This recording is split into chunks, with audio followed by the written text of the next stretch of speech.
All across the marinas and showrooms of North America, a strange kind of silence has settled over certain engine racks. Brand new outboards, still in their crates or hanging off untouched transoms, have been sitting for months, and in some cases well past a full year, without a single serious buyer. These are not worn-out trade-ins or oddball science projects. Many of them are flagship models that were supposed to define the future of boating. In this video, we are counting down the outboard engines that dealers quietly admit they cannot move. By the end, you will understand which models are becoming inventory nightmares, which ones might turn into bargain opportunities, and what this pileup really says about where the boating economy is heading. And more importantly, how to tell whether a slow-selling engine on your local rack is a once-in-a-decade deal or a very expensive mistake waiting for its next owner. Number 12. Mercury 600 horsepower Verado offshore giant. At the very top of the outboard food chain sits a giant 12-cylinder V engine built almost purely for bragging rights. It is the one you see stacked in pairs or triples on massive offshore center consoles, built as much for photos as for fishing. On social media, it looks like the final boss of modern boating. That engine is Mercury's 600 horsepower Verado. On paper, everything makes sense. The 600 horsepower Verado can push heavy hulls to speeds that once required inboards. It offers huge charging output for modern electronics, and it wears a badge that offshore boaters know and respect. Yet, in a number of coastal markets, dealers admit they have 600 horsepower Verados that have been sitting far longer than expected. In some cases, creeping past one full selling season and into another. Once you look at the numbers, it is not hard to understand why. A fully rigged 600 horsepower Verado package can land in the low six-figure range in United States dollars when you include rigging, controls, and installation. Multiply that across 2 or 3 engines on one transom, and you are staring at outboard power that costs as much as a modest house in many parts of the country. The buyer pool at that level is tiny, and conditions have shifted. Fuel prices are high, financing is not as friendly as it was a few years ago, and the novelty of nearly 2,000 horsepower on the transom is not enough to offset the fear of a 5-figure repair bill if something inside that complex gear case or steering system fails. Owners also wonder how many technicians in their area are truly experienced with the inner workings of these new giant outboards. So these 600 horsepower giants sit in climate-controlled corners of warehouses and showrooms, immaculate and imposing, while dealers run the same quiet calculation every month. Interest charges rising, market demand softening, and no simple way to turn these engines back into cash. If that is what is happening at the absolute top of the horsepower ladder, it is worth looking at a slightly smaller flagship that was supposed to be the safe choice for offshore family boats. Number 11. Yamaha XTO. Offshore 450 horsepower. Drop one step down from the absolute monsters, and you find a motor that was supposed to be the sensible, big power choice for family offshore boats. It promised long range, huge charging output, and quiet running on big center and dual consoles. For a while, builders practically designed hulls around it. That engine is the Yamaha XTO offshore 450 horsepower. Yet some dealers now have these engines sitting on stands or bolted to unsold boats for close to a full year. The motor itself is strong and backed by a massive service network. The problem is everything around it. Fully rigged, it is a very heavy outboard, well over 1,000 pounds, which forces repower customers to worry about transom strength, bracket capacity, and how the boat will sit and run. Then owners see real-world fuel burn on triple or quad setups, and the numbers get uncomfortable fast. More buyers are asking if they really need this much power when twin 300 horsepower or 350 horsepower engines from any major brand will do the job with less fuel and less complexity. Once that question sticks, the XTO 450 horsepower quietly slips from default upgrade to harder to justify, and dealers start whispering about discounts and repower deals just to move them. Number 10. Suzuki DF 350 dual prop experiment. Not every slow seller is loud and obvious. Some are quietly clever. There is a big outboard built around twin contra-rotating propellers and a deep gear ratio aimed at serious grip and efficiency, rather than pure flash. Owners who have it dialed in swear by how it feels on heavy hulls. That motor is Suzuki's DF 350 horsepower dual prop. Yet more than a few dealers report that particular DF 350 horsepower units have stayed in inventory far longer than planned, sometimes approaching that one-year mark that keeps finance managers awake at night. The reasons are a mix of perception and simple economics. When a DF 350 horsepower is fully rigged with controls, harnesses, and appropriate propellers, the total price often falls into a band that makes budget-conscious buyers pause. If that engine is hanging on the back of a mid-tier or lesser-known hull brand, the package can feel top-heavy on cost. There is also servicing anxiety. Contra-rotating propellers are fantastic for bite and handling. But once customers hear about replacement propeller pricing, or imagine striking submerged debris, they begin to picture worst-case scenarios for that sophisticated lower unit. The DF 350 horsepower also occupies an awkward space in the market. It promises serious power, but many larger boat buyers are conditioned to think almost exclusively in terms of Yamaha or Mercury in this horsepower range. That leaves the Suzuki as a technically brilliant option that is respected, but not always the default choice. Dealers swear that if they can just get one buyer to sea trial a boat powered by twin DF 350 horsepower engines, the performance will sell itself.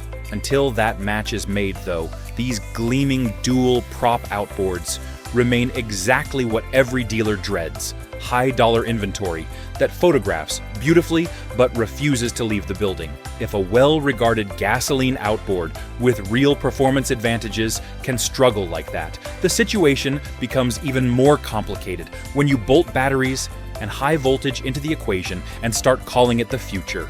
Number 9. Torqeedo Deep Blue 50R Electric Outboard. In the electric world, one system became the poster child for the future of outboards. It showed up in glossy demos with silent running, smartphone integration, and high-voltage batteries tucked neatly out of sight. On paper, it looked like the moment gasoline finally had to look over its shoulder. That system is the Torqeedo Deep Blue 50R Electric Outboard. On presentation slides and dockside demonstrations, it looked like exactly where the industry was heading. But dealers who committed to stocking actual Deep Blue 50R packages are now living with a more complicated reality. In markets outside a handful of showcase marinas, some of these systems have remained unsold for long stretches of time, occasionally pushing past a full year. The total system cost is a big part of the story. By the time you add the motor, the high-voltage battery bank, appropriate chargers, rigging, and labor, it is not hard to land in the $30,000 to $50,000 United States dollar range or beyond. For that investment, many boaters realize they could buy a brand new conventional 4-stroke outboard plus years of fuel for typical recreational use. Range is the second wall. On calm water at gentle speeds, the experience is quiet and impressive. But when owners start asking about all-day cruising at realistic speeds, the answers become more nuanced. Running near full power drains battery capacity quickly, and not every marina has the electrical infrastructure to support multiple boats needing serious charging on summer weekends. So dealers keep these electric packages on display, charging batteries periodically to protect them, and waiting for the right customer profile. Someone with a predictable use pattern, strong environmental motivations, and a budget that can absorb the upfront investment. Those customers do exist.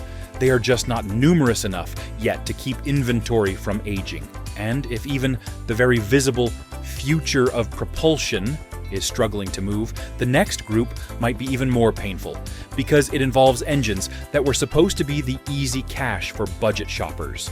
Numbers. 8. Hangkai 15 horsepower, 2-stroke internet special. At the bargain end of the market, there is a tiny engine that shows up in online ads far more often than on actual docks. It is small, simple, and priced aggressively enough to make budget shoppers pause mid-scroll. In photos, it seems like the perfect way to power a John boat on the cheap. That engine is the Hangkai 15 horsepower 2-stroke. Curiosity led some brick-and-mortar dealers to bring in a handful as ultra-budget options. Set a few Hangkai 15 horsepower outboards on stands, put sharp price tags on them, and see what happens. What happened in many cases is that almost nothing happened. Some of those engines ended up sitting for many months. Even as used name brand motors continued to sell, customers would approach the display, ask about warranty coverage, parts availability, and resale value. The answers usually sounded something like, "We can order parts," and "There's not really much of a used market yet." That was enough to send many people straight back to the used racks, choosing older Yamaha, Suzuki, Mercury, or Honda engines with real support networks behind them. Mechanics did not help the cause. Most technicians know they can get information, service manuals, and parts for the major brands.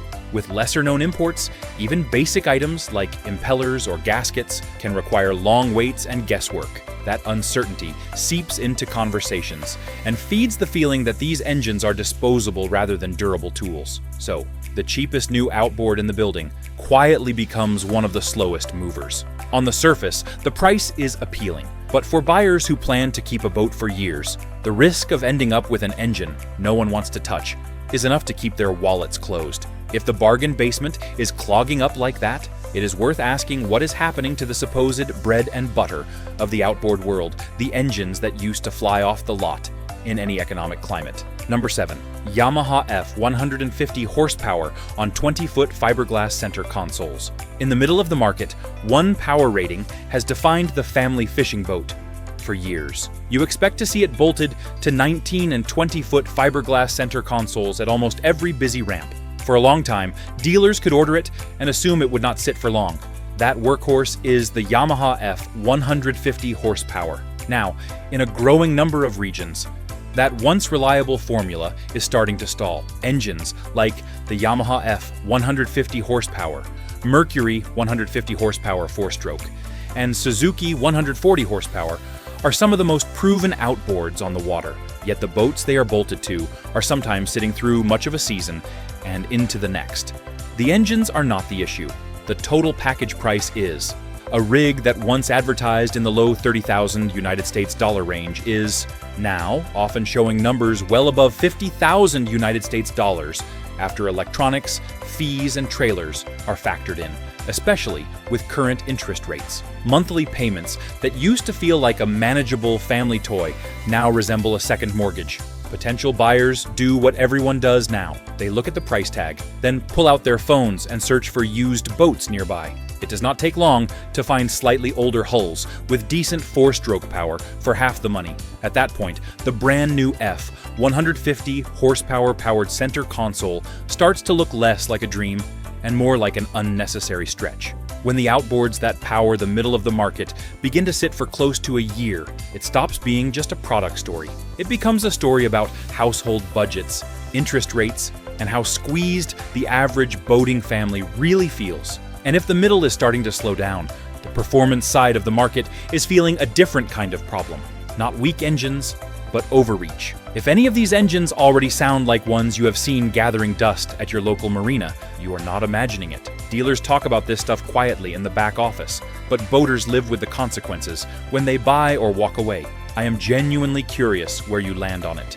Would you ever take a gamble on a slow-selling outboard if the discount was big enough? Or do you see a long time on the rack as a red flag every single time? Let me know in the comments. And if you want more breakdowns that cut through brochures and dock gossip, tap like and subscribe so you are not guessing what is really happening behind the showroom doors. Number 6. Mercury 175 Pro XS on overbuilt bass boats.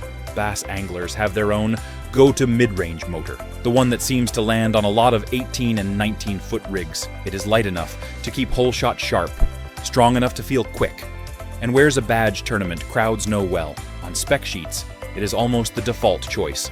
That engine is the Mercury 175 horsepower Pro XS. The issue comes when you bolt that engine to a hull that has been optioned beyond what the average angler can realistically afford. Twin or even triple large display fish finders, forward-facing sonar, dual shallow water anchors, lithium battery banks, and upgraded trailers all stack up. By the time the boat is staged on the showroom floor, the price can easily climb into the $60,000 to $70,000 United States dollar range or more. Enthusiasts who truly use that level of technology often already own a boat and are not in a hurry to trade. Weekend anglers who just want to fish on Saturday mornings take one look at the payment estimate and immediately start looking at used rigs or older two-stroke powered boats they can pay cash for. The result is that the 175 horsepower Pro XS gets stuck in the middle, attached to boats that have outgrown their realistic customer base. The engine is fine. The package is not. Some of those rigs sit through entire tournament seasons, slowly aging in place as new models are announced, and the existing inventory looks less current. If a proven mid-power engine can get trapped like that, what happens when you push into the pontoon world, where image, comfort, and brand perceptions get even more tangled? Number 5. Honda BF 250 horsepower on big pontoons. On big pontoons, there is a big 4-stroke that quietly ticks all the sensible boxes. It is smooth, hushed, and built more for years of trouble-free use than dockside bragging. Rental fleets and cautious owners know the brand well from other equipment. That motor is the Honda BF 250 horsepower, but the pontoon market has become intensely brand sensitive. At the higher end, many buyers almost automatically look for Mercury or Yamaha on the spec sheet, because that is what they see on rental fleets, neighbors' docks, and advertising. Honda has loyal pockets, but it is not always the default badge for upscale pontoons. So when a dealer orders multiple big tri-toons with BF 250 horsepower power, they are betting buyers will choose Honda, when many of their friends are running something else. In softer economic conditions, that bet gets harder to win, especially once total package prices push into the $70,000 United States dollar range and beyond. Shoppers start thinking about resale, national brand visibility, and long-term service options. The result is that some premium pontoons with BF 250 horsepower engines quietly linger on the lot, while otherwise similar boats with different badges move on. If even the safe and sensible big 4-stroke can be slowed by perception, imagine what happens when the brand behind the engine is already gone. Number 4. Evinrude ETECG 250HO. New old stock. Some of the slowest movers are not new designs at all, but leftovers from a brand that has already exited the stage. In a few warehouses, there are crated engines that once represented the cutting edge of a cult following. They promise two-stroke punch, wrapped in modern electronics and bold styling. Those engines are Evinrude ETECG 250HO units. For the average buyer, it is a question mark. If the brand is gone, what will parts availability look like in 10 years? Will there still be technicians who truly know these systems? How will lenders view a boat powered by an engine line that no longer exists? Those concerns are strong enough that even deep discounts do not always make these engines disappear quickly. Some ETECG 250HO units have become time capsules, waiting for a very specific buyer who understands the trade-offs and is willing to accept them up front. Once you look closely at a powerful engine from a shuttered brand, it is easier to see why another niche, diesel outboards, faces such a steep hill as well. Number 3. Cox CXO 300 diesel outboard. In the diesel corner, the story is not about neglect, but about a narrow bullseye. There is a 300 horsepower outboard built around the idea that diesel torque and fuel safety can finally live on the transom instead of deep in the hull. It looks and feels like serious commercial hardware the moment you walk past it. That unit is the Cox CXO 300 diesel outboard, an impressive machine searching for the rare buyer whose needs and budget overlap perfectly.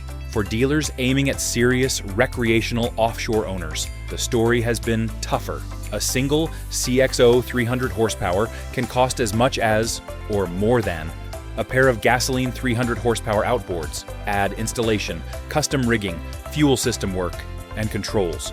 And a twin diesel package can easily land in six-figure territory. Owners operating at that level often already have inboard diesels or are buying through commercial channels. The typical offshore angler compares the diesel premium to how many years of gasoline that money would buy and steps back. Servicing is another hurdle. Diesel outboards are rare, and only selected dealers have the training and tools to support them properly. That forces owners to think about where they can cruise and still count on real help, So in many showrooms, the CXO 300 horsepower sits as an impressive, very serious-looking engine without an obvious walk-in customer. The motor is not flawed. The overlap between people who truly need it and people who will actually buy it is still very small. If even a carefully engineered diesel outboard is waiting for that perfect buyer, things get trickier again when dealers try to retrofit older hulls with electric power in the mid-range. Number 2, Torqeedo Cruise 12.0 conversion packages. Mid-power electric conversions were supposed to be the quiet upgrade for older boats. One particular kit promises to swap out modest gasoline outboards on pontoons and day cruisers with a clean, plug-in solution. On the showroom stand, it looks like a neat answer to rising fuel costs. That package is built around the Torqeedo Cruise 12.0 system. On paper, they promise a clean upgrade. Remove the old gasoline engine, hang a quiet electric motor, add lithium batteries, plug in at the dock, and enjoy silent cruising with lower running costs. In practice, buyer expectations and reality often collide. Owners imagine running full afternoons at familiar speeds. Then, they hear that real-world range at comfortable cruising requires careful throttle management and charging discipline. Many marinas simply do not have the electrical capacity for multiple boats drawing heavy charging loads. Some docks barely support a basic charger and a few lights. The upfront cost is another barrier. Once the cruise, 12.0 motor, batteries, chargers, rigging, and labor are added up. The total can easily exceed the cost of a brand new conventional 4-stroke, plus a lot of fuel. For tightly defined use cases, like short commuter runs or controlled rental fleets, it can still make sense. For a typical family that wants all-day freedom, it feels restrictive. As a result, a number of these conversion kits sit on shelves or on demo boats that get attention at shows, but do not always turn into signed contracts. Dealers are learning that the ideal customer pool is smaller and more specialized than early marketing suggested. If the mid-power alternatives are struggling to find enough real matches, the final entry on this list shows what happens when optimism, cheap money, and status chasing collide right at the top of the market. Number 1. Mercury 450 horsepower RV8 on speculative offshore builds. At the height of the offshore center console boom, some builders and dealers decided to get ahead of demand.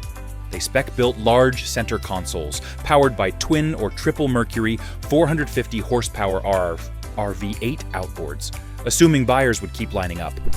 Those boats looked incredible at the dock. Triple 450 horsepower R engines across the transom, towers, huge electronics, and interiors closer to small yachts than old school fishing boats. For a while, money flowed and everything sold.